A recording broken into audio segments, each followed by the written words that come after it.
पण कोणत्या राष्ट्रवादीचं कोणत्या पक्षात विलीनीकरण?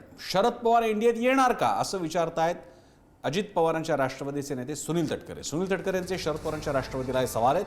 आमच्या पक्षाचा निर्णय घेण्याचा अधिकार आम्हाला आहे असे सुनील तटकरे म्हणाले।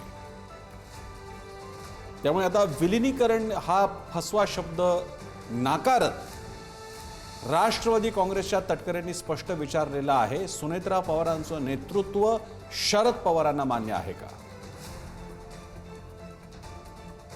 आमच्या पक्षाचा भूमिकेचा प्रश्न येतोच कुठे, कारण मी वारंवार या बाबतीमध्ये ज्यावेळेला महाराष्ट्राचे थोर शिल्पकार चव्हाण साहेबांच्या समाधीच्या ठिकाणी नतमस्तक होण्यासाठी वहिनी गेल्या त्यावेळेपासून मी विचारलं की बाबा विलीनीकरण कुठल्या पक्षामध्ये? एक आम्ही एनडीएमध्ये आहोत, एनडीएमध्ये माझं प्रणित आज देशातला महत्त्वाचा एक घटक आणि UPA म्हणजे काँग्रेस प्रणित घटक, अशा वेळेला आम्ही एनडीएमध्ये आहोत।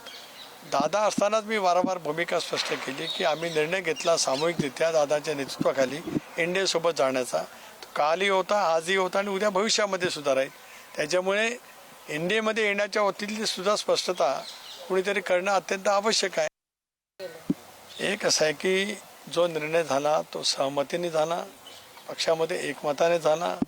आता त्याच्याबद्दलचं भाष्य करण्याचा इतरांना अधिकार काय येऊ शकतो? कारण हा राजकीय निर्णय आहे, राजकीय निर्णय घेण्याचा राजकीय पक्षाचा अधिकार आहे आणि आमचा राजकीय पक्ष भारतीय निवडणूक आयोगाने आणि सर्वोच्च न्यायालयाने दादाच्या नेतृत्वाखाली योग्य म्हणजे तो आहे मान्यता प्राप्त असा निर्णय दिलेला आहे। त्याच्यामुळे आमच्या पक्षाचा निर्णय घेण्याचा सर्वस्वी अधिकार आम्हालाच आहे। आणि आमचे प्रतिनिधी शिवाजी काळे आपल्याला अपडेट देतात। शिवाजी, आज रोहित पवार दिल्लीत आहेत, सुनेत्रा पवार दिल्लीत आहेत, सुप्रिया सुळे दिल्लीत आहेत आणि हे सगळे पवार इथे दिल्लीमध्ये असताना विलीनीकरणाच्या बाबतीत मात्र कुठेतरी खो पडलेला आपल्याला दिसतोय। अगदीच आज राजधानी दिल्लीमध्ये राष्ट्रवादी अजित पवार पक्षाच्या ज्या काही बैठका झाल्या त्या बैठकानंतर एक माहिती समोर आली आहे, ती म्हणजे विलीनीकरणाच्या संदर्भामध्ये सध्या स्वल्पविराम मिळाल्याचं समजतंय।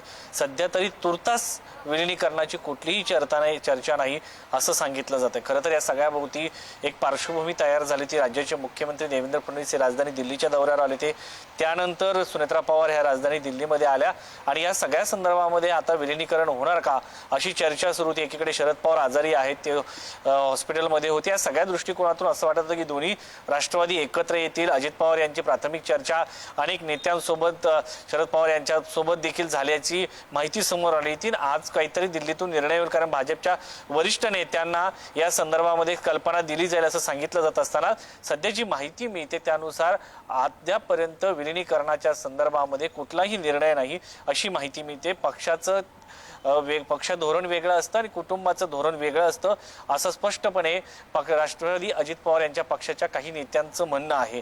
दुसरीकडे जर पाहिलं त्यांचं असं म्हणणं होतं की या सगळ्या संदर्भामध्ये भाजपच्या वरिष्ठ नेत्यांना विचारावं लागेल। अजित पवार असताना त्यांनी काय चर्चा केली होती ते माहिती नाहीये। मात्र सध्या एकीकडे आरोप प्रत्यारोप करायचे, पत्रकार परिषद घेऊन आणि दुसरीकडे विलीनीकरणाची चर्चा करायची, हे होऊ शकणार नाही असं एका नेत्यानं बोलताना सांगितलेलं आहे। दुसरीकडे त्यांचं म्हणणं असं होतं की जेव्हा शिवसेना महाविकास आघाडी येणार होती तेव्हा राष्ट्रवादीचे अध्यक्ष शरद पवार यांनी सोनिया गांधींशी चर्चा केली होती, त्या पद्धतीने आम्हाला वरती भाजपशी चर्चा करावी लागणार आहे आणि तुर्तास या सगळ्या संदर्भात निर्णय होणार नाही। राष्ट्रवादीचे अध्यक्षपद फेब्रुवारीच्या शेवटच्या आठवड्यामध्ये किंवा मार्च महिन्याच्या पहिल्या आठवड्यामध्ये राष्ट्रीय कार्यकारिणीची बैठक बोलावून सुनेत्रा पवार यांच्याकडे दिलं जाईल। आमच्या पक्षाचे निर्णय आम्ही घेऊ, आमच्या पक्षाच्या निर्णयामध्ये कुणीही ढवळाढवळ करू नये। काही लोकांचा आमच्या पक्षाशी कुठलाही संबंध नसतो। तटकरेंनी सूचित केलेलं आहे की सध्या तरी दोन राष्ट्रवादी एकत्र येण्याचं कारण नाही आणि स्वाभाविक कारण आहे नम्रता। त्याचं कारण जर का विलीनीकरण झालं तर विलीनीकरणानंतरच्या राष्ट्रवादीतला सगळ्यात मोठा नेता शरद पवार आणि मग नेतृत्वाचे संघर्ष तयार होऊ शकतात। ते पाहता सध्या तरी सावध भूमिका दिसते राष्ट्रवादी काँग्रेसची।